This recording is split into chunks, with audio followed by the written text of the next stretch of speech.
앞서 종려주일 예배 하나님께 드리겠습니다. 문들아 너희 머리를 들어라. 영원한 문들아 활짝 열려라. 영광의 왕께서 들어가신다. 영광의 왕이 누시냐? 힘이 세고 용맹하신 주님이시다. 전쟁의 용사이신 주님이시다. 하나님 아버지, 그렇습니다. 예수님께서 예루살렘 성에 입성하실 때 그 예루살렘 성전문이 열리고 영광의 주님을 맞이했습니다. 오늘 저희도 저희 마음의 문을 활짝 열고 영광의 왕이신, 용맹하신, 능력 많으신, 사랑 많으신 주님을 마음껏 환영하며 주님을 경배하고 찬양하길 원합니다. 하나님 아버지, 오늘 저희 예배 순서를 통해서 하나님께 영광 돌리며 하나님이 가장 우리 인생에 소중하다는 것을 그 하나님의 뜻대로 살겠다고 고백하는 저 예배를 드릴 테오니 저 예배를 받아 주옵소서.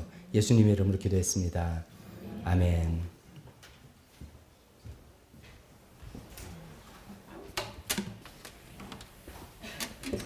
다 같이 일어서서 찬송, 우리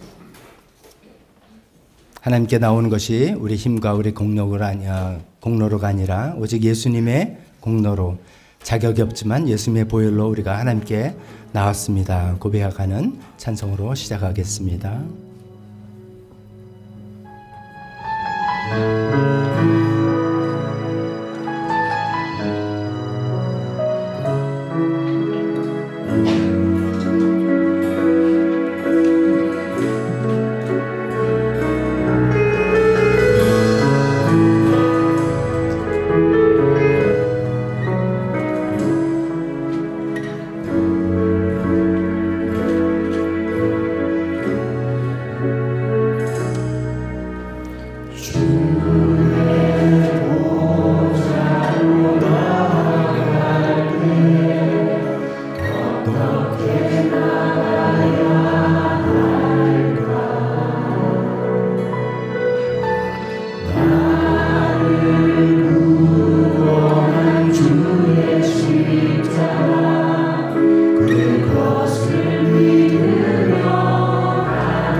예수님의 보혈을 힘입고 우리가 오늘 하나님 앞에 나와서 예배드릴 수 있게 되었습니다. 오늘은 무슨 주일이라고 그랬죠? 종려주일. 종려주일은 예수님께서 예루살렘 성에 들어오실 때 모든 백성들이 종려나무 가지, 밤추리죠, 들고 환호했다라고 해서 종려주일이라 부릅니다. 오늘 찬송하기 전에 종려주일에 관한 교동문 먼저 우리 하겠습니다. 이런 내용들을 가지고 담은 내용들 가지고 찬송 만들었는데 종려주일 의미를 담았습니다. 같이 교도하겠습니다. 도성 시온아 크게 기뻐하여라. 도성 예루살렘아 환성을 올려라. 내 왕이 내게로 오신다. 그는 공의로 오신 왕, 구원을 베푸시는 왕이시다. 그는 온순하셔서 나라기 곧 나라기 새긴 어린 나귀를 타고 오시다. 제자들이 가서 예수께서 지시하신 대로 어미 나귀와 새끼 나귀를 끌어다가 그 위에 겉옷을 얹으니 예수께서 올라타셨다.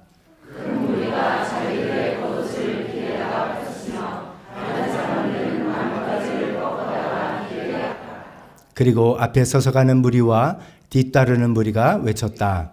호산나 다윗의 자손께 복 계시다. 주님의 이름으로 오시는 분 더없이 높은 곳에서 호산나. 이 부분 조금 아쉽네요. 호산나 그냥 읽지 말고 한번 우리 감정을 좀 넣어서 호산나 하면서 좀 같이 해봅시다.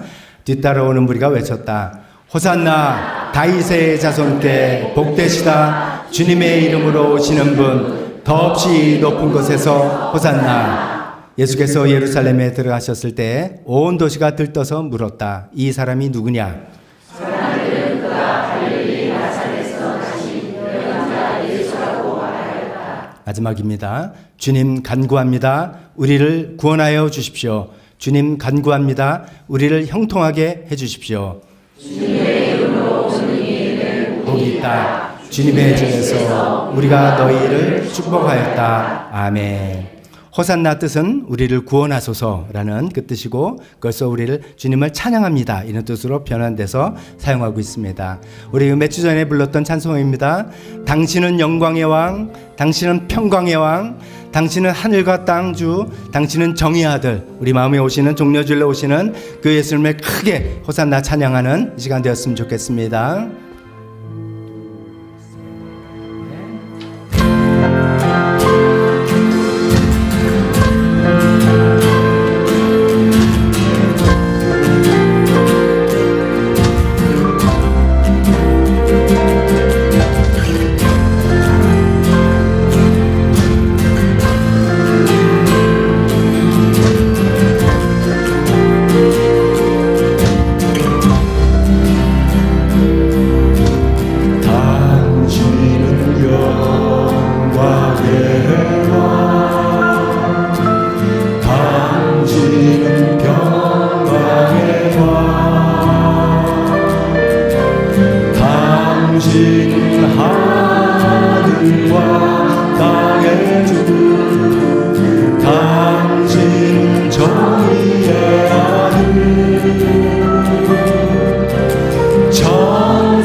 당신은 영광의 왕. 다시 한번 합니다. 당신은 영광의 왕, 당신은 평강의 왕, 당신은 하늘과 땅의 주, 당신은 정의의 아들. 천사가 무릎 꿇고 예배하고 찬송하네. 영원한 생명 말씀 당신은 예수 그리스도 주. 천사가 무릎 꿇고 천사가 무릎 꿇고 예배하고 찬송하네. 영원한 생명 말씀 당신은 예수 그리스도 주. 호산나 호산나 다윗의 자손께 호산나 불러온 주의 왕 높은 하늘에 영광은 예수 주 대신하네. 호산나 다윗의 자손께 호산나 불러온 주의 왕 높은 하늘에 영광은 예수 주 대신하네.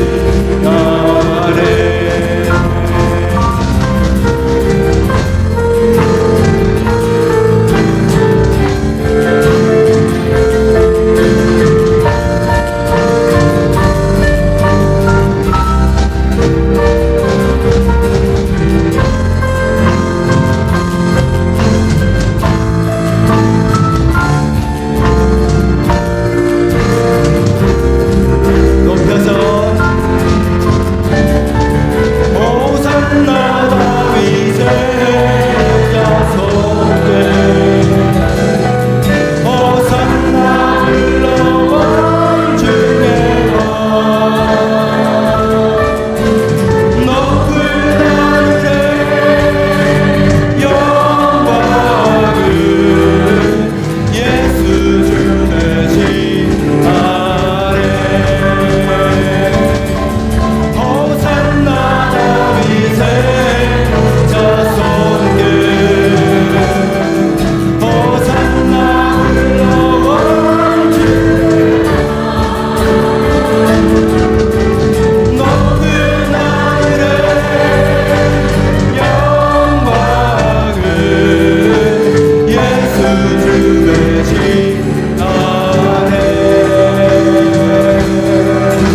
예수 주 대신하네.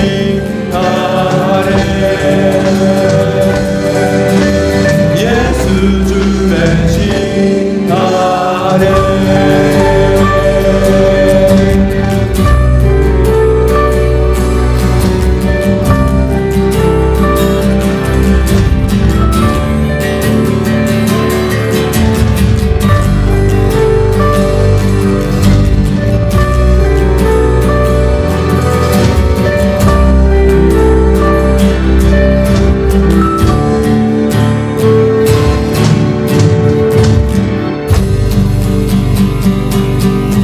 호산나. 아멘.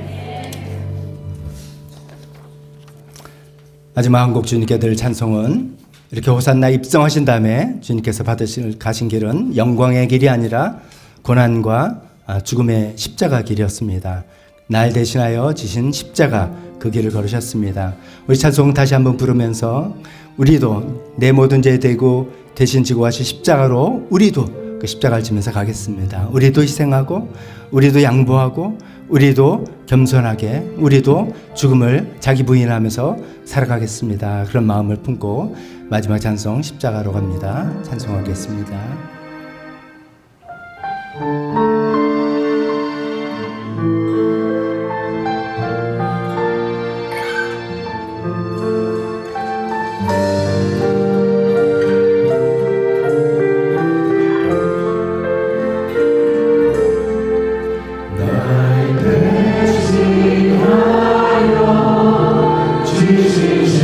십자가로 은혜와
자리에 앉으시기 바랍니다.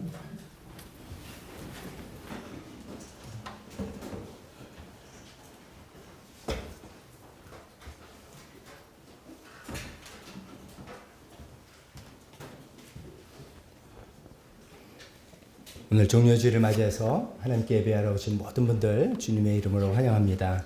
우리가 금방 찬송 부른 것처럼 예수님께서는 이렇게 백성들의 환호를 받으면서 입성하셨지만 고난의 길을 가셨습니다. 우리 위해서 우리 죄를 다 용서하시기 위해서 십자가 지고 가신 그 길을 우리가 또 고난주간을 맞이하면서 조금이라도 고통을 같이 겪으면서 예수님 권한을 생각해보는 시간 되었으면 좋겠습니다.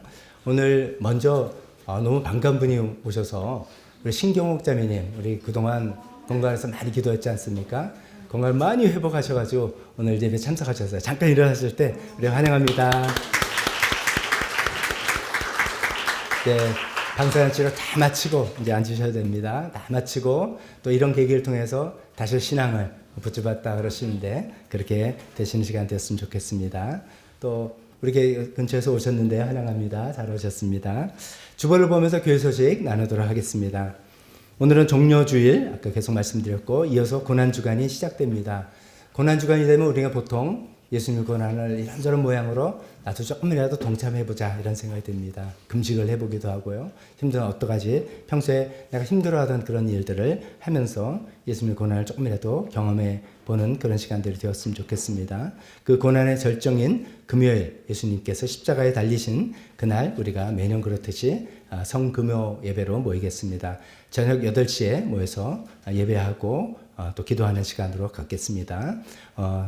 그 금요 예배에 있어서 이번 수요 예배는 없다고 말씀드립니다.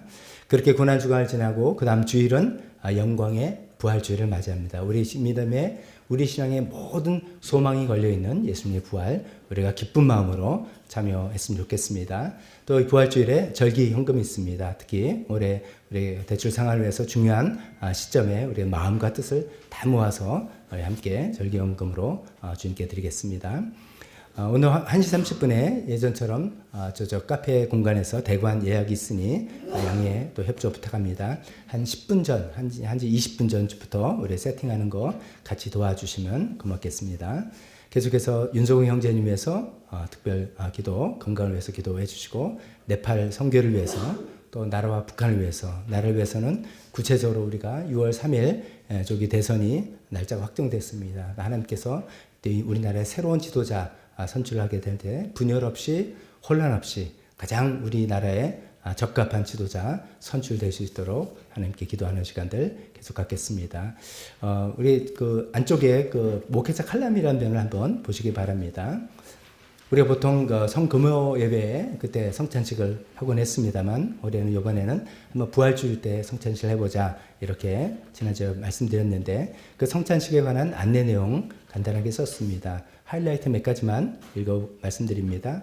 성찬식의 유래는 여러분들 읽어보시면 다 알겠습니다. 예수님께서 제정하셨고 초대교회 때 했던 그런 방식입니다. 두 번째 성찬식의 의미는 뭐 여기 세 가지라고 제가 크게 말씀드렸습니다만 다양합니다. 보통 우리가 성금요 예수님이 십자가 달리신 날에 성찬식을 한다 하면 아무래도 1번의 의미를 가질 겁니다. 주의 만찬, 우리 위해서 십자가 돌아가신 예수님의 희생을 기념하는 과거에 있었던 그 예수님의 희생을 기념하면서 우리가 성찬식을 할 겁니다. 그러나 올해같이 이제 우리가 부활주일에 한다면은 그런 의미보다는 3번의 의미가 적합할 것 같습니다. 감사의 의미입니다.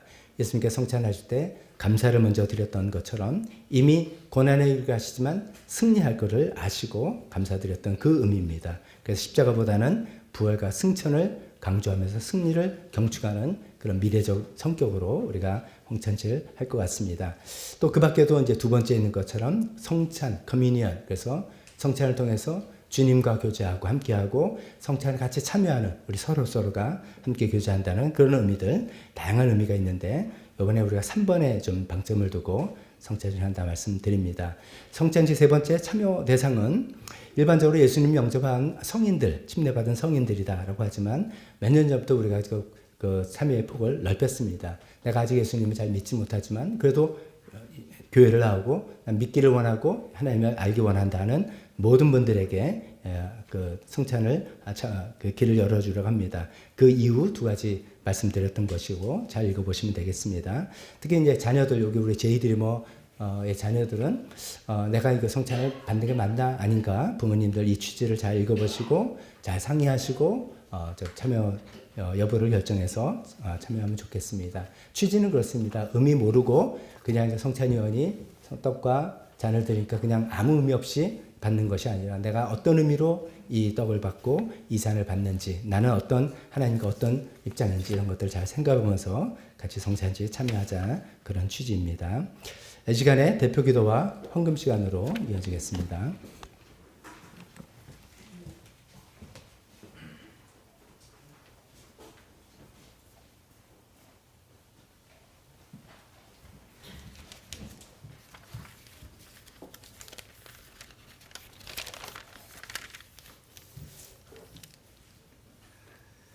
다 함께 기도를 드리시겠습니다.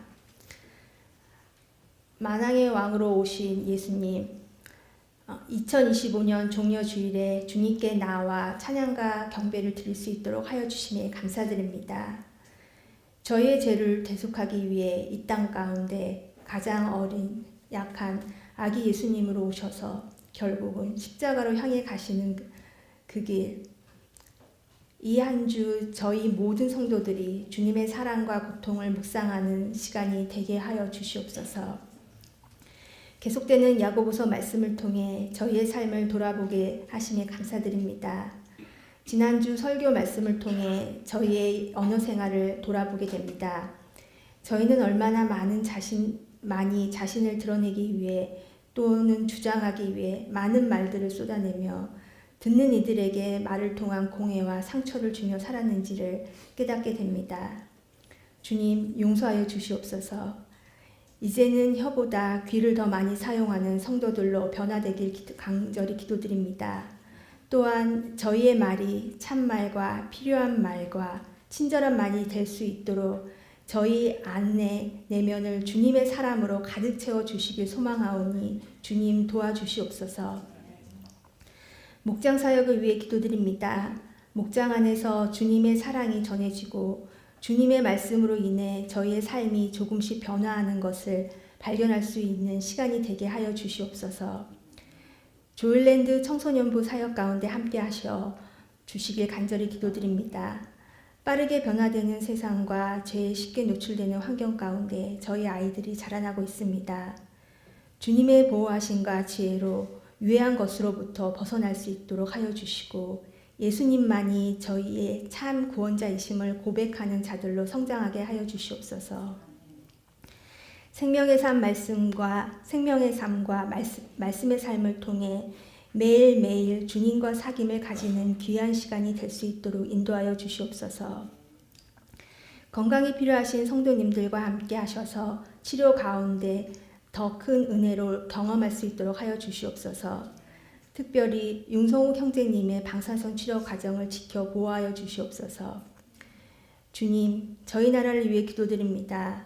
거센 폭풍우가 지나가고 아직 그 끝자락 가운데 있습니다.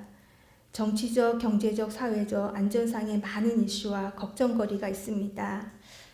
그러나 저희가 사방으로 우겨쌈을 당하여도 주님께서 저희의 구원자 되심을 변함이 없고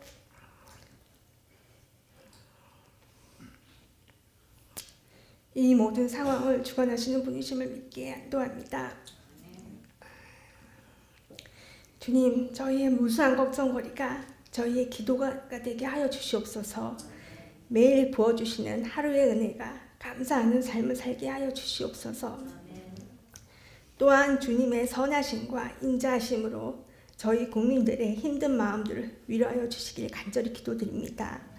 모든 면에서 조속히 안정을 되찾을 수 있도록 인도하여 주시옵소서. 네팔시티 미션 교회에 매일 주님의 은혜가 더해지길 기도드립니다. 북한 교회를 지켜주시고 그곳에 진정한 평화와 인권이 보장되는 곳이 되게 하여 주시옵소서. 이 시간 예배를 위해 기도드립니다. 저희의 마음 문을 열어주시고 말씀이 저희의 삶을 돌아보는 시간이 될 수 있도록 하여 주시옵소서. 이 모든 말씀 우리 주 예수 그리스도의 이름으로 기도드립니다.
기도드리겠습니다.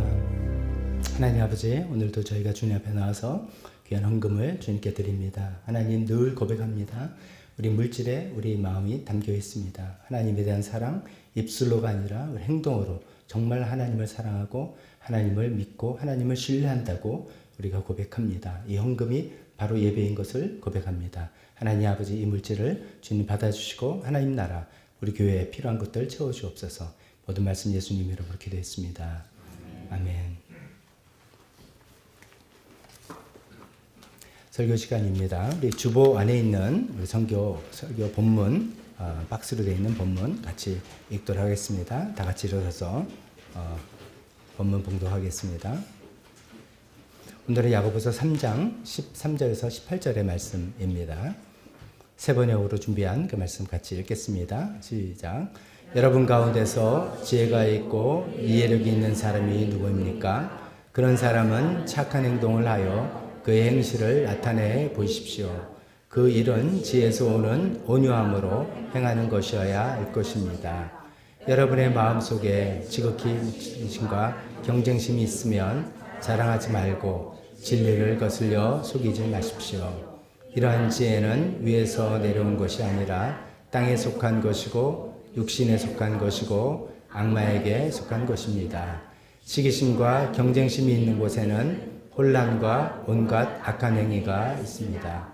그러나 위에서 오는 지혜는 우선 순결하고 다음으로 평화스럽고 친절하고 온유한 종, 자비와 선한 열매가 풍성하고 편견과 위선이 없습니다. 정의의 열매는 평화를 이루는 사람들이 평화를 위하여 그 씨를 뿌려서 거두어들이는 열매입니다.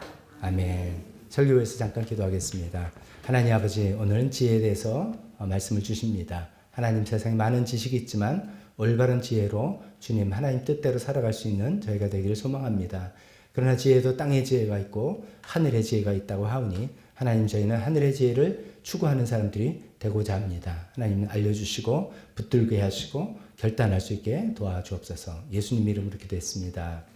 아멘. 자리에 앉으시기 바랍니다.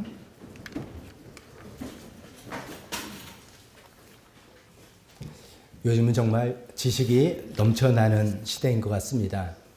여러분 개인적으로 어떨지 모르지만 저 개인적으로 보면 코로나 시대를 거치면서 아무래도 이제 바깥 활동을 우리가 못하게 되니까 많은 분들이 이제 뭐 TV도 보시고 그때 유튜브가 굉장히 많이 폭발적으로 활성화됐다 얘기 들었습니다만 저도 아무래도 이제 그렇게 하게 됐죠. 그러면서 많은 지식을 습득하게 됐습니다. 유튜브를 통해서 정치, 경제, 건강, 요리, 여행, 쇼핑 등등 아마 저만이 아니라 여러분들이 유튜브를 통해서 많은 지식적인 내용, 정보를 습득할 수 있게 됐으라 믿습니다. 그냥 제가 말씀드린 그런 정도만 아니라 또 어떻게 보면 고급 정보라고 할 수 있는 그런 것들도 많이 알게 됐습니다. 말하는 법, 글 쓰는 법 가르쳐주는 그런 유튜브 채널도 있고요. 인문학의 아주 심도 높은 강의라는 채널도 보면서 많은 도움도 됐습니다. 종교학 강의도 좀 듣게 됐고, 물론 설교와 신학 같은 건 두말할 것도 없죠. 심지어 사진 찍는 법. 제가 유튜브를 통해서 사진 찍는 기술이 그래서 조금 늘었습니다. 그래서 옛날에 그냥 찍으면 됐는데 그게 아니고 어떻게 휴대폰 카메라는 어떻게 되고 이런 것들로 배우게 됐습니다. 심리학도 배우게 되고 뇌과학도 배우게 되고 많은 이런 고급 정보를 얻게 됐습니다. 이게 너무 손쉽게 우리 손 안에 휴대폰과 아이패드 이런 데 있다는 것이죠. 게다가 이제 얼마 전부터는 AI 시대가 됐다 해서 ChatGPT가 나오면서 난리가 났지 않습니까? 이제 AI 시대는 완전히 새로운 또 시대이죠. 검색을 해서 우리가 뭘 알고 싶거나 뭘 좀 찾기를 원하면 창에다 검색을 해서 많은 자료들 내가 또 이건 아니고 기고 이렇게 해서 하던 시대에서 그냥 거기다가 명령어로 내가 원하는 걸 치면은 이 기계가 컴퓨터가 알아서 다 정리해서 쫙 뽑아주는 아주 전과 후가 다른 그런 시대를 우리가 지금 살아가고 있습니다. 이 정보와 지식은 무궁무진한 이것들이 우리가 너무 손쉽게 얻을 수 있는 시대가 된 것이죠. AI 하니까 여러분도 혹시 요새 유행하는 지브리풍으로 그려줘 이거 해보셨는지 모르겠습니다. 저도 좀 뒤늦게 알고 너무 재밌어서 얘기해봤더니 재밌게 되더라고요. 그래서 이제 그런 것도 한번 해봤는데 이제 문제는 이제 지식이 이렇게 넘쳐나고 손쉽게 얻을 수 있는데 문제는 이제 그 지식을 어떻게 활용하느냐 이게 아닌가 싶습니다. 이거를 이제 어떻게 활용하느냐, 이거를 지혜 차원이라고 생각해 보면 좋겠습니다. 우리가 굳이 이제 비교를 한다면 지식은 무엇을 할 수 있겠다, 어떤 가능성, 기술이나 테크놀로지 이렇게 이야기한다면, 지혜는 무엇을 해야 되는지, 그 방향성, 또 그것을 사용하는 사람의 성품, 이런 거라고 생각할 수 있겠습니다. 우리 옛말에도 구슬이 서말이라도 꿰어보보라고 수많은 지식이 있고 너무 손쉽게 할 수 있지만, 그것이 나한테 어떻게 의미가 되고 그걸 어떻게 활용하고 어떻게 살아가는 것이 하나님 뜻에 맞고 하나님께서 우리 인생에 정말 올바른 길이라고 하신 그 길에 맞는지, 그걸 알게 되는 그 지혜가 필요하다는 말씀이죠. 그래서 좀 지혜를 가지고 수많은 지식들을 잘 활용할 수 있는 우리가 되었으면 좋겠습니다. 그런 면에서 이제 지혜에 대해서 오늘 본문이 이야기하고 있습니다. 근데 이제 갑자기 뭐 제가 말한 이런 맥락에서 지혜를 야고보서 이야기한 건 아니고, 갑자기 야고보가 지혜를 왜 이야기하는가라는 그 문맥을 한번 살펴보겠습니다. 우리가 이제 서론부터 그런 얘기를 좀 나눴죠. 야고보, 그 예수님의 동생인 야고보가 이 편지를 쓸 때 이 편지를 받는 사람들이 처한 어떤 특수한 상황이 있다 했습니다. 그들은 핍박받는 사람들이었습니다. 소수 종교로서 핍박을 받는 그런 상황에 있어서 고난이 많이 있었어요. 그래서 처음부터 시작하면서 고난이 와도 기뻐하라 라고 이야기를 시작을 했던 것이죠. 고난 중에 믿음을 잘 지켜야 될 것을 자꾸만 격려할 필요가 있었던 사람들입니다. 그래서 야고보는 계속 믿음에 대해서 강조하는데, 그 믿음이 그냥 추상적인 믿음, 믿습니다 라든지 종교적인 믿음, 예배 참석하고 뭐 하라하고 의식 참여하는 그런 종교적인 믿음 가지고는 다가오는 핍박을 감당을 못하는 그런 거기 때문에 계속해서 뭘 강조합니까? 실천, 행동으로 입증하라. 이걸 계속해서 지금 강조하는 중입니다. 그런 진짜 백의 믿음을 가지고 이 핍박을 견뎌나갈 수 있기 때문인 것이죠. 그러면서 이제 그런 맥락에서 나아가다가 우리 지난 시간에 3장을 넘어서는 이 말에 대해서 크게 엄중한 경고를 하지 않았습니까? 혀가 얼마나 무서운 것인지, 길들일 수 없는 것인지, 이런 것들을 이야기하지 않았습니까? 왜냐하면 그 믿음의 구체적인 영역인 언어 생활, 그 언어 생활에서 믿음으로 행동을 해야지만 된다라고 강조하기 때문입니다. 근데 우리가 이제 말미에도 살펴봤지만, 말은 기술적인 문제가 아니라 우리 마음의 문제라는 것을 우리가 생각해 봤습니다. 그래서 이어서 이 마음의 영역인 지혜에 대해서 이야기를 지금 하고 있는 중입니다.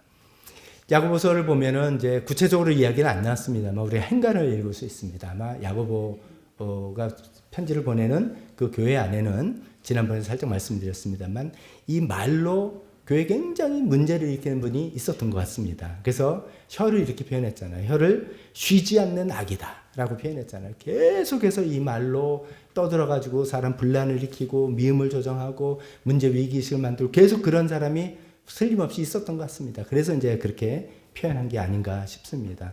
아마도 그런 사람은 머리가 굉장히 좋고 유창하게 말을 잘 하는 것 같습니다. 그래서 그 마음에는 오늘 본문에 나온 것처럼 어떤 시기, 경쟁심이라는 그런 악이 있어서 그런 것들이 뿜어 나오고 결국 다툼과 분열을 일으키는 그런 종류의 지혜를 갖고 있는 사람이었던 것 같습니다. 이제 그 맥락에서 야고보는 지혜에 대해서 연결해서 이야기를 하고 있습니다. 오늘은 뭐 우리 교회에서 그렇다 뭐 그런 맥락이 아니라 그런 맥락을 이해하고 그래서 갑자기 지혜가 그래서 나왔구나 이야기하고 우리는 좀 넓은 우리 모든 일상생활에서 이런 지혜를 잘 얻으면서 지혜대로 살아야 되겠다라는 그런 맥락에서 생각을 해보려고 합니다. 근데 이제 지혜가 필요하다라고 생각했는데 이렇게 보니까 성경 말씀 보니까 땅의 지혜가 있고 하늘의 지혜가 있다라는 두 가지 종류의 지혜를 대비해서 이야기하고 있는 것입니다. 그래서 그거를 땅의 지혜는 우리가 이제 취하면 안 될 것이고요. 물론 하늘의 지혜를 취해야 되겠다. 이걸 추구해야 되겠다. 이런 흐름으로 말씀을 전달하겠습니다. 먼저 이제 땅의 지혜를 15절을 보니까 세 가지로 표현했습니다. 땅에 속한 지혜, 두 번째는 육신에 속한 지혜, 세 번째는 악마에게 속한 지혜 이렇게 이야기했습니다. 각각 설명해 보겠습니다. 땅에 속한 지혜. 땅에 속한 지혜는 뭐냐? 이 땅, 이 세상에 속한 지혜 뭐 이런 거겠죠. 즉 이 땅과 이 세상에서 추구하는 것들을 얻을 수 있게 도와주는 지혜다. 이런 얘기겠죠. 이 세상은 어떤 세계입니까? 이 세상은 결과를 중시하는 세상입니다. 우리 신앙세계 하나님 입장에서는 우리 인간들의 결과는 그렇게 중요하지 않습니다. 왜냐하면 하나님이 이미 승리하셨고 이미 하나님께서 결과를 갖고 계시기 때문입니다. 하나님께서는 우리가 그 결과를 어떤 마음으로 어떤 과정으로 어떤 방식으로 참여하고 동참하느냐에 관심이 더 있습니다. 우리한테. 그러나 세상은 그렇지 않죠. 결과가 나와야 되고 성과물이 있어야 되고 뭐가 효율이 좋아야 되고 이런 것들을 추구하는 그런 것 아니겠습니까? 그래서 수단 방법보다는 성과, 성공 이런 것을 더 중요하는 것이 이런 세상인 것 같습니다.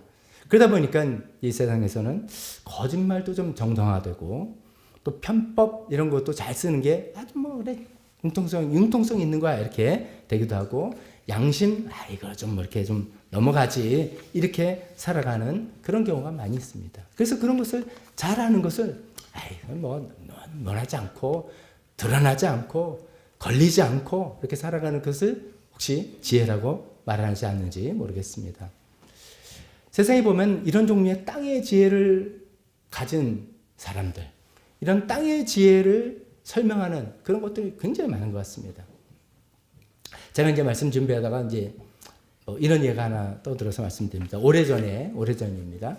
저희 이제 교회 아버지의 장례식이 있었어요. 그 당시에는 이제 화장이 많지 않았던 그런 곳입니다. 그래서 이제 매장으로 장례를 하는데 저 지방에 가서 매장을 하려면 이제 일이 상당히 굉장히 많습니다. 뭐 차들 대절해서 가서 그 이제 버스에서 내려서 매장지 선상까지 가려면 그 이제 그 관을 메고 가고 땅을 파고 뭐 과정이 많은데 제가 이제 그 전에 듣기로는 이 과정마다 그 일꾼들이 소위 그 뭐 딴지를 걸고 굉장히 이제 돈을 요구하면서 막 이게 과정이 순탄치 않다 이렇게 제가 들었어요. 근데 그날 과정이 너무 스무스하게 뭐 다 되고 일꾼들도 협조적으로 다 모든 게 너무너무 일사천리로 잘 되는 거예요. 그래서 야 신기하다. 저는 이제 거의 다 하고 난 다음에 예배를 드리려고 기다리면서 이제 시간이 좀 걸리는 걸 옆에서 봤죠. 그래서 야 좀 잘 된다. 그래서 이제 저희 교인 지금 여기 계신 분 아닙니다. 저희 교인의 형님이 이제 상주였어요. 형님한테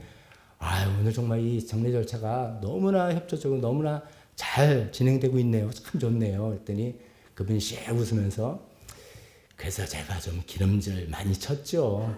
그렇게 이야기하더라고요. 그래서 그게 무슨 말이야 하니까 이분이 이미 그 일꾼들에게 미리 다 돈을 줬다는 거죠. 그런 얘기를 하세요. 뭐 이게 나쁜 건지는 모르겠어요. 왜냐면 우리가 뭐 식당 가도 뭐 예를 들어 고깃집 같은 데 가면 서빙하는 사람들한테 팁도 주고 하지 않습니까? 그러면 그분도 기분 좋아서 서비스 좋고 우리도 좋은 서비스 받고 뭐 이런 것들 우리는 팁 문화가 없다지만 그런 것도 지혜로운 방법으로 할 수 있겠습니다. 근데 그날 제가 이제 들은 느낌은 그런 정도가 아니라 이분이 그러면 좀 많은 대화가 있었기 때문에 생각하는 겁니다.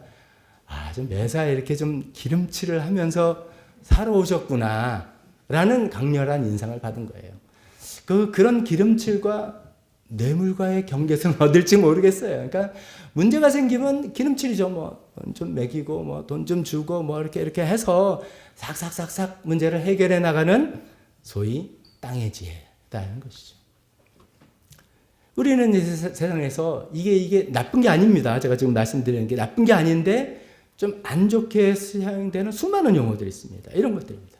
처세술, 설득의 기술, 또 훗날 위해서 당장은 손해보지만 지금은 감수하는 전략을 써야 돼. 이런 이야기입니다. 인적 네트워크를 잘 관리해야 돼. 언제 너한테 도움이 될지 모르니까 특히 너한테 도움이 될 가능성 있는 사람은 잘 관리해야 돼.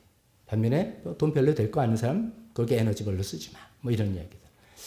옳고 그런 것보다는 닥친 문제를 해결하는 게 더 중요하니까 그러다 보니까 뭐 술에 물 탄 듯 물에 술 탄 듯 뭐가 옳은지 뭐가 그런지 그냥 쑥쑥 넘어가는 이런 것들.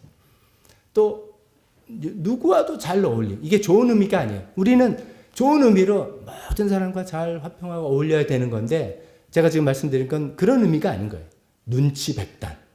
자기한테 이익을 줄 사람이 누군지 금방 알아채고 특히 윗사람한테 어떻게 말을 하고 어떻게 행동해야지 자기한테 이쁨을 받고 이익을 올지를 그냥 몸으로 알아요. 그걸 행동으로 그냥 몸에 비해서 촥촥촥 나가는 거예요. 어쩌면 이런 것들이 땅의 지혜일지 모르겠습니다. 이게 뭐 악이냐 틀렸냐 이렇게 말하기보다도 이런 것들을 이 세상에서 우리가 결과, 성과 이런 것들, 그 결과 성과는 주로 세상적인 가치의 결과 성과 아니겠습니까? 돈과 지위와 인기와 명예와 파워 이런 것들 위해서 그런 결과물을 위해서 어떤 방법이든 그냥 편법 뭐 그냥 대충 이렇게 그게 융통성이 있는 거야라고 이렇게 해서 그냥 목적을 이루고 결과를 얻으려고 하는 그런 세상적인 지혜, 이게 땅의 지혜라고 할 수 있겠습니다. 두 번째는 육신에 속한 지혜라고 또 이야기하고 있습니다. 육신에 속한 지혜는 어떤 지혜인가? 우리가 성경을 읽으면서 육신이라는 단어가 나오면 조금 이렇게 잘 보셔야 됩니다. 크게 두 가지 의미가 있습니다. 하나는 첫 번째 우리 body, 몸입니다. 그럼 뭐 읽으면 내 몸을 이야기하는구나 금방 알 수 있는데, 두 번째로는 내 몸이 아니라 이거는 예수님 믿기 전에 우리 옛사람의 죄성, 속성, 본질 이런 것들을 육신이라고 표현했습니다. 왜 그걸 육신이라고 표현해서 헷갈리게 만들어요? 그 당시에 그 표현법이에요. 그래서 성경 표현법이에요. 그래서 내가 육신을 좇지 말아야 되는 게, 이건 건강, 몸 생각하지 않는다는 거, 그게 아니라 내 죄성과 내 욕심과 이거대로 살지 않겠다. 뭐 이런 식입니다. 그런 육신의 뜻인데, 여기서는 후자의 뜻입니다. 육신에 속한 지혜는 그래서 우리가 자기 중심적인 생각, 특히 자기의 감정 중심적인 그런 생각, 그것을 만족시키려고 하는 온갖 방법, 그런 것들을 육신에 속한 지혜라고 말할 수 있겠습니다. 우리가 하나님을 믿으면은 뭐 쉽지는 않아도 우리 마음의 생각은 하나님의 뜻을 이루어야 되겠다. 이 상황에서 하나님이 바라시는 건 뭘까? 그런 생각을 하게 됩니다. 그러면서 그런 생각을 하면서, 그래서 우리가 보통 100% 합리적인 거가 동일하지는 않지만도 그래도 합리적으로 객관적으로 이 상황에서 어떻게 처신하고 어떻게 말하고 행동하는지를 살펴봅니다. 그러나 이런 육신에 속한 지혜가 강한 분들은 그런 게 아닙니다. 감정이 앞섭니다. 내 기분이 나쁘다 하면은 그냥 날카로운 말이 나오고 그것을 그냥 밀어붙이는 그런 경우죠. 자기 감정이 자기 중심, 자기의 감정이 가장 중요한 것이죠. 어떨 때는 보면 이렇습니다. 그런 분들 보면 분명히 예수 믿는다고 하는데 저분들의 삶의 실제 기준은 자기의 감정입니다. 두 가지 다릅니다. 자기의 감정입니다. 하나님의 생각 없습니다. 전체의 생각 없습니다. 이 단체, 공동체의 생각 없습니다. 자기 생각, 자기가 제일 중요한 거고, 자기의 옳고 그름이 아니라 자기의 감정입니다. 손해보는 거 싫고, 내가 어떻게 하는 건 이게 내 스타일이 안 맞고 싫고, 이런 것이 가장 중요해요. 한마디로 말해서 내 마음에 드나 안 드나가 가장 중요한 것이죠. 그것을 위해서 여러 방법을 쓸 때 그것이 육신에 속한 지혜라고 말씀드릴 수 있겠습니다. 제가 오늘은 이제 설교를 준비하면서 우리 저희들이 우리 자녀들도 있는데 너무 어른 위주로 말하는 것 같아서 예를 들어서 이제 좀 학생들 대상이라고 했는데 이게 100% 맞을지 자신은 없어요. 근데 이제 제가 목사님을 이렇게 시도한다 이렇게만 받아주세요. 예를 들면 우리 학교 생활에서 어떤 친구가 내 말 귀뚱으로 듣고 한다. 단톡방에 이렇게 내가 글을 올렸는데 답장을 안 한다. 그러면 얘 날 씹네 라고 해서 혼자 오해하고 삐지고, 그래서 감정 상해가지고 걔 일부러 막 무시하고 말 걸지 않고 이런 거, 내 감정 상했다는 게 제일 중요해서 하는 행동이라도 볼 수 있겠습니다. 또 학교에서 시험 망치거나 선생님한테 조금 혼나면 나는 안 돼, 포기하고 싶고, 그래서 감정에 빠져서 공부를 못하게 되는, 제가 이렇게 생각도 해보다 보니까 참 사춘기 때 감정에 빠져서, 감정이 흔들려서 옳고 분명한 게 분명히 있는데 그걸 못하는 경우가 참 많았던 것 같아요. 그래서 사실 우리 성장기에 그게 힘듭니다. 쉽지는 않은 겁니다. 그러나 그게 거기에 치우쳐서 가면 이게 성경에서 말하는 자기중심적, 감정중심적인 육신에 속한 지혜구나. 그거는 정말 지혜로운 게 아니구나. 이렇게 생각해 주시면 좋겠습니다. 또 친구들, 다른 친구 잘 나가면 막 속으로 질투하거나 흉보거나 나도 좀 인기 끌어볼까 해가지고 막 무리수를 쓰거나 이렇게 하는 것도 이런 감정중심, 자기중심적인 육신에 속한 지혜라고 할 수 있겠습니다. 근데 여러분 들으면 좀 이상하지 않습니까? 이게 무슨 지혜야? 이렇게 생각하셔야 돼요. 아니 그 육신에 속한 게 무슨 지혜야? 이게 맞아요. 이게 맞는데 때로는 세상에서 그렇습니다. 자기 감정 충실해. 너 생각대로 밀고 나가. 진짜 네가 마음먹은 대로 하. 이렇게 부추기는 거죠. 상황과 다른 사람 입장과 공동체와 하나님과 이런 거 생각하죠. 너 좋은 대로 해. 라고 이야기하고 그걸 부추기는 세상적인 지혜인 것이죠. 그래서 맞습니다. 이게 지혜 아니에요. 하나님 관점에서 지혜 아닌데 그래서 육신에 속한 그냥 지혜로 쳐주는 그런 이야기를 하고 있는 것입니다. 세 번째 또 뭐라고 했습니까? 더 무시무시합니다. 세 번째는 악마에게 속한 지혜라 이야기합니다. 좀 이게 좀 너무하다는 생각이 듭니다. 아니 아무리 세상적이고 아무리 인간적이라 그래도 이걸 뭐 악마에 속한 지혜, 마귀적인 지혜다 이렇게 말하는 건 좀 너무 심한 거 아니냐라고 생각할 수 있지만 우리가 잘 아는 예를 들어보면 꼭 그렇지도 않다는 걸 금방 알게 됩니다. 베드로의 사례를 들면 알 수 있습니다. 마태복음 16장에 보면 예수님께서 제자들에게 이런 질문을 했죠. 야, 세상 사람들이 날 뭐라 하느냐 했더니 뭐라 합니다. 그건 뭐 됐고 너네들은 난 누구라고 하느냐 했더니 베드로가 그 유명한 신앙 고백을 했습니다. 다 기억하시죠? 주는 그리스도시요 살아계신 하나님의 아들이십니다. 우리 다시 한번 해봅시다. 시작. 주는 그리스도시요 살아계신 하나님의 아들이십니다. 100점짜리죠. 100점짜리. 그랬더니 예수님이 뭐라 했어요? 칭찬하면서 베드로야 너 정말 믿음 좋고 너 정말 똑똑하구나 이렇게 했습니까? 아닙니다. 예수님이 뭐라 하시냐면 베드로야 네가 맞는 말을 했는데 그것을 알게 하신 이는 하늘에 계신 하나님이시다. 하늘의 지혜로 너 이걸 알게 된 거다. 이런 얘기를 한 거예요. 그래서 하늘의 지혜를 받았던 사람인데 그 다음에 예수님께서 얘네들이 이제 나를 위해서 언제 알겠구나 해서 이제 내 앞날을 이야기해 줘야죠. 그래서 어떤 이야기 하셨습니까? 내가 이제 예루살렘에 가서 고난을 당하고 십자가에 달려 죽을 거다. 이야기를 했어요. 미리 마음을 준비시키려고 했어요. 그랬더니 베드로가 정색을 하고 안 됩니다. 어떤 영어 성경에는 rebuke, 꾸짖었다. 간 큰 사람이에요. 베드로가 예수님을 꾸짖었어요. 그만큼 이게 우와 이렇게 반응을 했다는 뜻입니다. 그러니까 예수님 또 뭐라고 얘기했습니까? 너 왜 이래? 이게 아니라 사탄아 물러가라. 그 이야기가 예수님 안 됩니다 라고 하는 그 이야기가 사탄에서 온 지혜다 라는 거예요. 물러가라. 너는 하나님의 일을 생각하지 않고 사람의 일을 생각하는구나. 좀 전엔 하늘의 지혜를 받아서 막 신앙 고백하던 사람이 1초 후에는 사단의 지혜를 받아가지고 예수님 십자가 달리면 안 됩니다. 말은 예수님을 위한 거라고 볼 수 있습니다. 그러나 그의 말처럼 예수님이 십자가 돌아가지 않으면 하나님의 거룩하신 구원 사역이 이루어지지 않는 거 아닙니까? 말은 거칠어 주님을 위하는 것이고 그렇게 고생하시면 제가 마음이 아프고 이렇게 겉은 반제를 하지만 하나님의 뜻과는 반대되는 이야기를 하는 것이 악마적인 지혜입니다. 또 베드로 sakso면 이런 것도 있었을 겁니다. 틀림없이 있었을 겁니다. 어쩌면 구원사 이게 생각한 게 아니라 주님 십자가에서 달려가시면 나는 뭐가 돼요 이거죠. 내가 다 포기하고 주님 3년 동안 따라다녔는데 그래서 한 자리 할 거라고 생각했는데 아직은 이제 부활과 이거 성령 받기 전이니까 그런 생각하는 단계 아닙니까? 나는 내 인생은 뭐가 됩니까? 안 돼요. 자기중심적인, 육신적인 그런 지혜 말이 마귀에서 온 것이다라고 이야기하는 것이죠. 마귀에서 온 지혜는 겉으로는 아주 지혜롭습니다. 겉으로는 굉장히 그럴듯해 보입니다.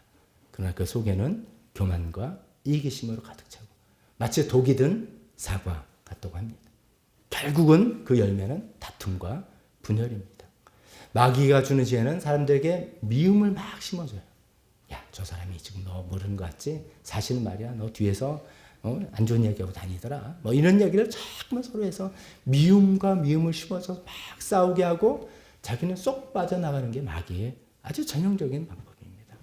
마귀는 또 세상에 이게 옳은 게 맞아? 이게 맞아? 라고 해서 정의심, 그거 말고도 생각해야 될 게 많은 것들이 있는데 그거 작은 올바른 거 세워야 돼. 이런 거 해가지고 맞아 해서 싸우고 분열하게 되고 그렇게 됩니다.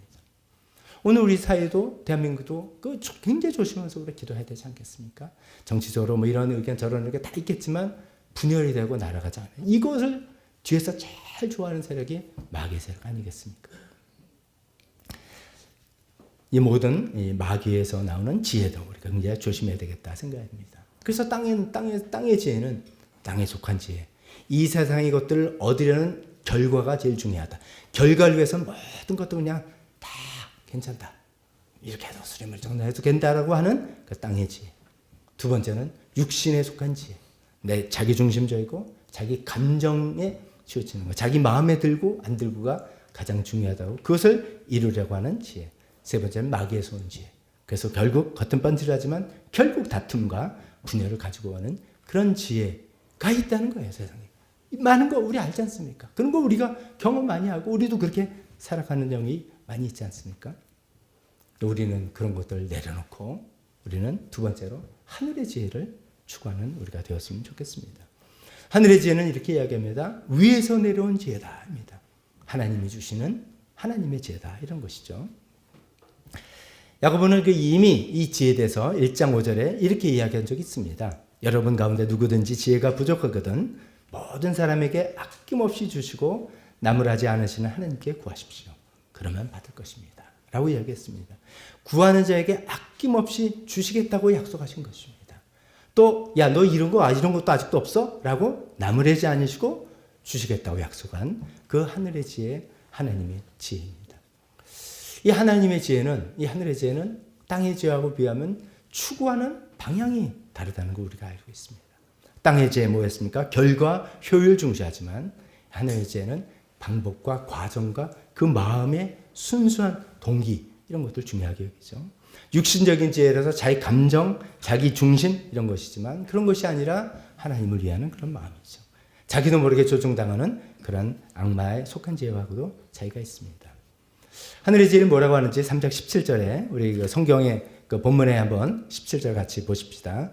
그러나 위에서 오는 지혜는 여기서부터 같이 보면 눈으로 따라와 주십시오. 그러나 위에서 오는 지혜는 8가지가 있는데 딱보다 뭐 순결하고 평화로워 하니까 작게 조금 있지만 8가지 찾아보십시오. 첫째 순결하고, 둘째 평화스럽고, 셋째 친절하고, 넷째 온순하고, 다섯째 자비가 넘치고, 여섯째 선한 열매, 선하고, 일곱 번째 편견이 없고, 여덟 번째 위선이 없다.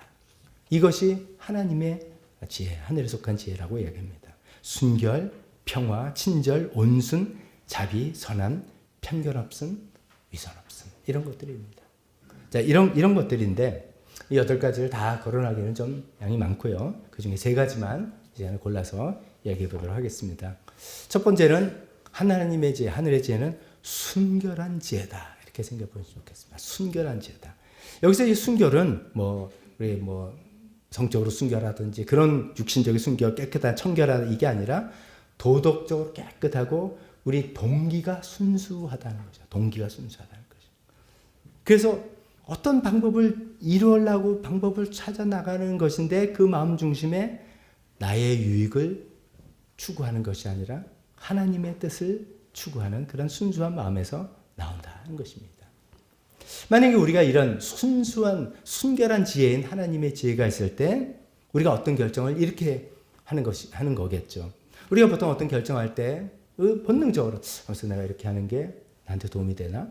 내가 이렇게 하는 게 저 사람은 경쟁하고 있는데 저 사람은 이기는 건가? 내가 이렇게 하면 내 기분이 좋아지나? 이렇게 우리 본능적으로 자기중심적으로 생각하게 돼 있습니다. 그러나 우리가 정말 하나님 믿는 사람이니까 하나님 뜻에 살고 싶다고 고백하는 사람들이니까 그런 생각이 아니라 하나님 정말 기뻐하신가? 이게 하나님 나라에 도움이 되는 건가? 하나님 보시기에 괜찮은 건가? 이런 생각을 가지고 결정할 때 우리에게 순결한 지혜가 있다라고 말할 수 있겠습니다. 또 우리가 이제 교회에서 하도 섬기세요, 남들 도우세요라고 하니까 이렇게 섬기고 베풀고 하는데, 그게 원대로 잘 되면 얼마나 좋겠으면 내가 이렇게 하면 반응이 저렇게 와서 기분이 좋네, 이게 좀 효과가 있네, 이런 경우가 있으면 얼마나 좋겠습니까? 안 내는 경우가 허다하지 않습니까? 그럼 그때 내가 난 뭐하러 저렇게 섬기지? 라고 할 때 정말 이런 순결한 하나님의 지혜가 있는 사람이라면 내가 왜 진짜 이런 섬김을 하고 있는 것이지? 내가 정말 이게 그냥 의무감 때문에 하는 건가? 내가 집사니까, 교사니까, 목사니까 그냥 할 수 없이 그냥 하는 건가? 아니면 내가 이런 걸 하면서 인정을 받으려고 정말 덕분에 우리 교회가 덕분에 우리 목장이 이런 남들의 인정받으려고 그런 하는 마음인가? 아니면 정말 내가 하나님 앞에서 하나님을 사랑하는 마음으로 하나님께 감사하는 마음으로 순수하게 하는 것인가?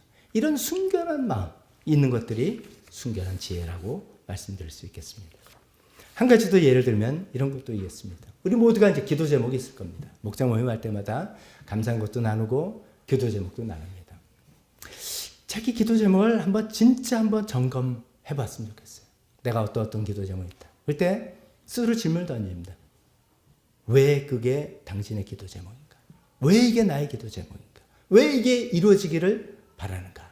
생각할 때 어쩌면은 많은 경우에 우리가 하나님의 뜻대로 되기 위해서 또 하나님의 이름을 위해서라고 하지만 자기의 숨겨진 욕심, 자기 이직해진 마음 이런 것들을 하나님의 이름으로 포장을 해서 갖고 있는 경우가 얼마나 많은가. 우리가 기도한다고 다 기도가 아닌 것이죠. 우리가 뭐 이렇게 되면 잘 됐으니까 좋으니까 그게 아니라 우리가 추구하는 바는 뭐 내가 기도했더니 잘 돼서 좋아요, 감사해요가 아니지 않습니까? 우리가 추구하는 바는 어떻게 하면 하나님의 뜻대로 살아가고 하나님의 백성에 합당한 사람으로 되어가느냐라고 하기 때문에 내가 왜 이거를 기도 제목으로 삼는지를 잘 생각할 때 정말 이게 순수한 마음으로 하나님 나라 하나님 뜻에 합당한 것인가? 아니면 그냥 하나님을 위한 하나님의 이름을 빌어서 내가 하나님의 이름을 이용해서 내 욕심과 내가 바라는 걸 그냥 채우려는 과정인가?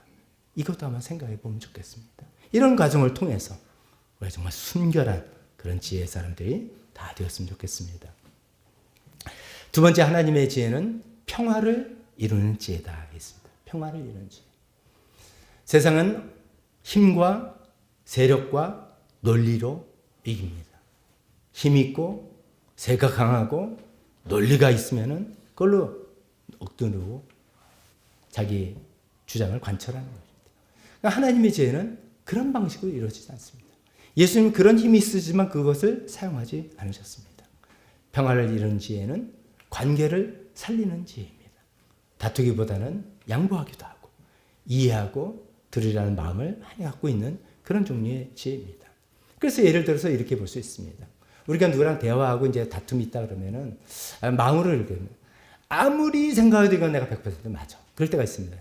말도 안 되는 소리를 하고 있어. 이렇게 있을 때 내 이제 선택권이 있습니다. 하나는 저 사람 말도 안 되는 소리 하니까 그냥 무시하자. 그래서 얼굴에 표현이 얼굴에 드러나든 안 드러나는 간에 예, 그래 알았어. 무시하는 방법이 있고 하면서 그러면 이제 상대방도 느끼겠죠. 저 사람이 나를 무시하네. 기분 나쁘네. 이렇게 되면 서로 대립이 되겠죠. 그게 아니라 아무리 내 의견이 옳다 하더라도 상대방이 왜 그래도 저런 이야기를 하는지 저 입장은 무엇인지 내가 드러나 보자. 잘 경청해서 들으면서 접점을 만들어 나가는 그런 것이 평화를 이루는 지혜가 아닐까 생각합니다. 평화를 이루는 지혜를 뭐 그냥 이거 하나만 생각하면 좋겠습니다. 우리가 누구나 다 우리 우리 가정이 있고요. 우리가 교회가 있고요. 또 어떤 회사가 있고 또 친구 모임 있고 어떤 단체에 다 소속되어 있습니다. 스스로 한번 생각해 보세요. 나는 내가 속한 단체에 평화를 이루는 사람인가? 분란을 일으키는 사람인가? 나는 내가 소속된 단체에서 정말 화평을 만들어 나가는 사람인가? 아니면 시끄러운 소지를 만드는 사람인가? 이걸 한번 잠잠히 한번 생각해 보세요. 물론 제가 생각에는 대부분은 분란을 만드는 분들은 별로 없을 거예요. 별로 없어야 되죠. 저는 적극적으로 분란을 만들고 뭐 이렇게 싸우고 싸움 걸고 그러지는 않아요. 하지만 생각해 보세요. 더 적극적으로 내가 평화를 만들어 나가는 사람이 되면 안 되겠습니까? 어떤 다툼이 있었을 때 먼저 화해를 요청하고 저는 늘 저 자신도 그렇고 많은 분들한테 얘기합니다. 서로 이제 의견 대립, 특히 이제 부부관계에서 막 싸우고 난 다음에 그러면 이제 말도 하기 싫잖아요. 이게 대화가 이게 돼야지 뭐가 되는데 완전 냉전 이렇게 나가잖아요. 서로 기싸움 할 때 누가 먼저 손을 뻗을 것인가? 성숙한 사람이. 보통은 힘없는 사람이. 지금 미중 관세 전쟁할 때 힘없는 사람이 먼저 알아서 이렇게 한다 하잖아요. 그거 세상의 논리고요. 신앙적인 논리는 성숙한 사람이 먼저 손을 내미는 거죠. 그래, 미안해. 이거는 이렇게 봅시다. 이렇게. 그래서 화평을 이루어 나가는 사람. 그런 지혜가 있는 게 하나님의 지혜, 평화를 이루는 지혜지 않습니까? 나는 정말 화평을 이루는 사람인가? 내가 만들어낸 평화 있나? 우리 가정에, 우리 회사에, 우리 교회에, 우리 목장에 있는가? 이런 식. 그게 없다면 나는 하나님의 이런 평화를 이루는 지혜는 아주 부족한가 보다. 그냥 나는 내 의견에 맞는 대로만 살아온 것이, 그것이 부족한 거 있을 때 적극적으로 내가 화해를 만들고 중재를 하고 내가 좀 손해를 보고 하면서 평화를 이루는 그런 것들은 부족하지 않은가, 이렇게 생각해보면서 평화를 이루는 지혜를 가졌으면 좋겠습니다. 세 번째, 하나님의 지혜는 위선이 없는 지혜다라고 이야기했습니다. 하나님의 지혜, 하늘의 지혜는 진실하고 일관성 있는 지혜, 겉과 속이 다르지 않는 지혜. 저는 이게 오늘날 우리 크리스천들한테 굉장히 중요한 덕목이라고 생각합니다. 우리가 뭐 한국 교회가 요새 뭐 줄어든다, 뭐 어쩌고 여러 가지 이유가 다 있습니다. 경제적으로 제가 저번에 말씀드렸죠. 뭐 이거 세계적인 통계가 1인 소득이 몇만 불이 되면 어떻게 돼? 이게 다 있습니다. 종교에 그다지 의지하지 않게 되는 거예요. 풍족하게 뭐 그러면 이제 종교인가 떨어지는 그것도 있고 여러 가지 이유도 있지만 그 중에 우리가 반성해야 될 이유 중에 하나는 그동안 크리스천들이 겉다르고 속다른 모습을 너무나 많이 보여줬기 때문이다 이거죠. 교회 와서는 너무나 뭐 열심히로 하고 정말 믿음 좋게 하고 그렇게 하지만 사회와 직장에 집에 가서는 전혀 그렇지 않는 모습들을 보여서 자녀들을 실망시키고 왜 안 나오게 하는 그런 일들이 다반사로 있었어요. 사회에서도 다반사로 회사도 있습니다. 그런 위선이 있는 그런 모습들. 그러면서 교회에서 유능하게 어떤 일을 하고 뭐 헌신하는 것들은 세상적으로는 도움이 돼요. 뭐 어떻게 돼도 뭐 이렇게 교회 열심히 하니까 하지만 하나님의 지혜 입장에서는 그건 안 맞는 거다 이거죠. 진실하고 일관성이 있는 그런 지혜, 그런 하나님의 지혜를 우리가 다 가졌으면 좋겠습니다. 결론을 짓겠습니다. 우리는 어떤 지혜로 살아가고 있습니까? 땅의 지혜입니까? 하늘의 지혜입니까? 또 우리는 어떤 지혜로 살아가기를 원하십니까? 땅의 지혜입니까? 하늘의 지혜입니까? 우리가 순결하고 평화롭고 위선이 없는 순수한 그런 마음의 지혜를 계속해서 추구해야 되겠습니다. 자, 그런데 이제 이런 설교도 그렇습니다. 야고보서 설교의 안타까운 답답한 점이 있습니다. 실천적인 면이라서 우리가 이걸 이렇게 하자, 저걸 이렇게 하자. 너무 좋은데 생각하면 딱 한 개 붙입니다. 이겁니다. 몰라서 못하나? 그걸 몰라서 못하나? 그걸 못하게 하는 나의 이 자기중심적인 죄. 결국은 항상 이겁니다.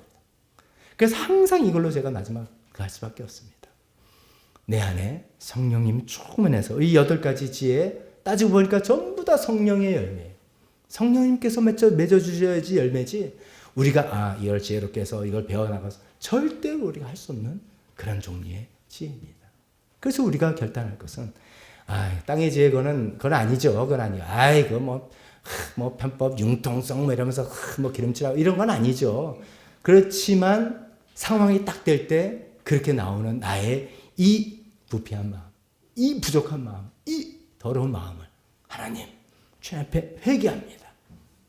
용서해 주시옵소서 하는 그런 마음이 있어야지만 하늘의 지혜가 내 안에 착 채이지 않겠습니까? 그래서 1장 5절 이야기한 것처럼 지혜를 구하라고 했습니다. 지혜를 구합시다. 하나님, 저는 하늘의 지혜 너무 없습니다. 하나님, 지혜를 채워주십시오. 라는 지혜를 구하는 저희가 되었으면 좋겠습니다. 두 번째, 지혜가 순간순간의 선택으로부터 쌓여지는 것입니다. 오늘 말씀을 듣고 또 평소에 다른 말씀을 가지고 성경 말씀을 가지고 정말로 내가 이제 하나님 믿기로 한 거, 하나님 뜻대로 살기로 결심하고 작정하고 매 순간에서 학교에서 직장에서 가정에서 그냥 하나님 말씀대로 하겠다는 선택을 한 번 하고 두 번 하고 세 번 할 때 이런 하늘의 지혜가 나의 인격이 되고 나의 삶의 모습이 될 수 있으라 믿습니다. 그래서 오늘 그것을 마지막으로 같이 기도하면서 결단하는 시간들을 가졌으면 좋겠습니다. 반주해 주실 때 기도하겠습니다. 우리 다 같이 일어나서 이런 시간 다 같이 일어나서 기도하겠습니다. 계속해서 우리가 땅의 지혜를 추구하고 그것을 이용해서 살아갈 사람인가? 또 그렇게 살 것인가? 아니면 하나님께서 주시는 하늘의 지혜를 붙들어서 순결한 지혜, 평화를 만드는 지혜, 또 위선이 없는 지혜, 또 또 친절한 지혜, 온순한 지혜, 선함이 나타난 지혜를 추구하고 살 것인지 마음속으로 결단하며 그런 지혜를 주시라고 달라고 하나님께 간절하게 기도하는 시간 갖도록 하겠습니다. 기도하겠습니다. 많이 있습니다. 하나님 아버지, 이 세상을 살아나가고자 원하는 결과를 얻으려는 그 너무나 간절한 세상 우리가 살고 있습니다. 주님 것을 땅에서 그래서 마귀에게 순수한 마음으로 하나님 필요한 일을 하나님 아버지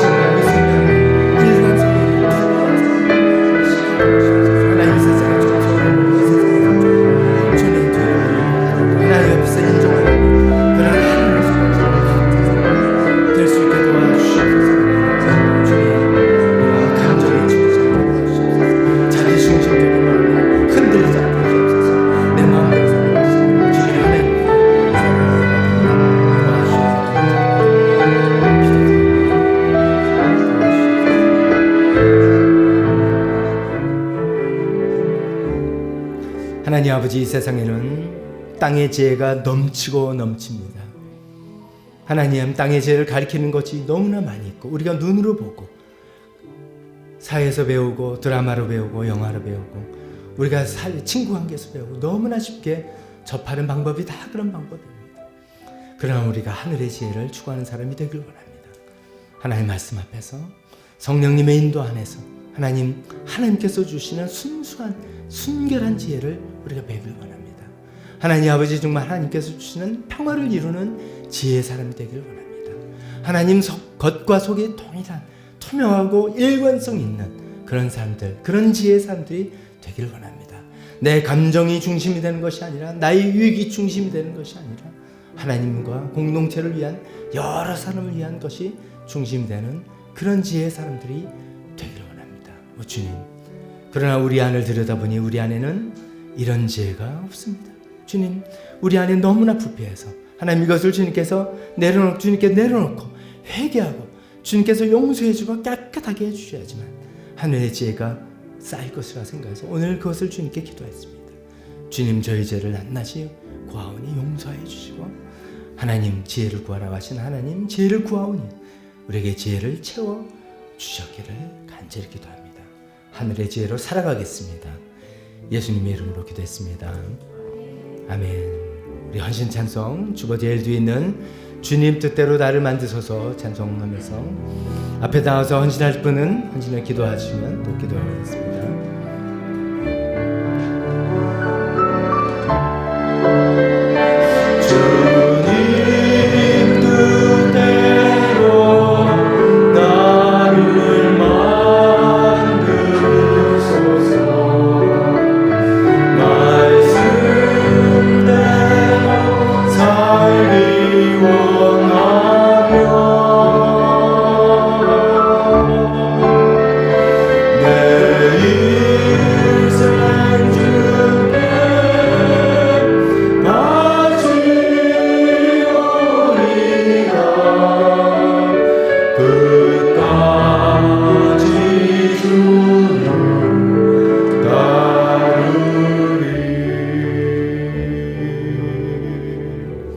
기도하겠습니다. 지금은 우리 주 예수 그리스도의 은혜와 하나님 우리 아버지의 사랑하심과 성령님의 교통하심이 이제 더 이상 하늘의 지혜를 내려놓고 땅의 지혜를 내려놓고 하나님께서 주시는 하늘의 지혜를 추구하고 붙들고 살겠다고 결심하는 여기 있는 모든 분들 머리 위에 지금부터 영원토록 함께 있을지어다. 아멘.